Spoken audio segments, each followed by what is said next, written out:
Fa eo amin'ny lafiny finoana indray kosa natanteraka ny fetin'ny taranaka ny FJKM Ampandrialambo Famonjena izay ho tanteraina ny alahady fa 4 ny volana oktobra ho avy zao.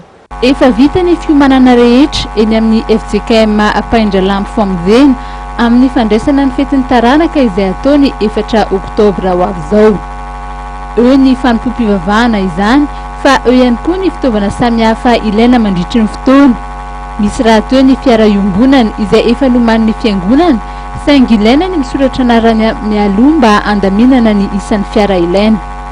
Ankoatra ny lavandobokatra sy ny rakitra isa-taranaka aterina eny amin'ny alitara dia isany koa ny sakafo isan-karazany izay amidy eny an-toerana. Ny taranaka Ampandrialambo Famonjena tonga indray ity ny fotoan-dehibe izay antsonantsika rehetra ho tonga tanindrazana amin'ny alahady fetin'ny taranaka izay tanterahina ny alahady 4 oktobra.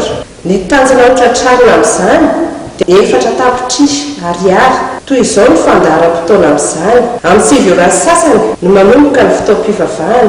Izy ny raka isaky ny taranaka aterina ny amin'ny alitara. Izy ny fiara iombonana ianga eo amin'ny transport vatsy manjakaray ka iangaviana isika isoratra anarana herinandro mialoha manentana antsika taranaka ny FJKM Ampandrialambo Famonjena mba ho tonga ny 4 oktobra anatrika ny fetin'ny taranaka izay atao ny FJKM Ampandrialambo Famonjena. Goavana ny tanjona ho tratrarina amin'ny fetin'ny taranaka io satria 4 tapitrisa ariary ny ezaka ho fampandrosoana ny asan'ny fiangonana. Ny fahatongavan'ny taranaka maro eny amin'ny FJKM Ampandrialambo Famonjena izany andrasana mba anatrika ny fetin'ny taranaka izay tanterahana amin'ny alahady ho avy zao.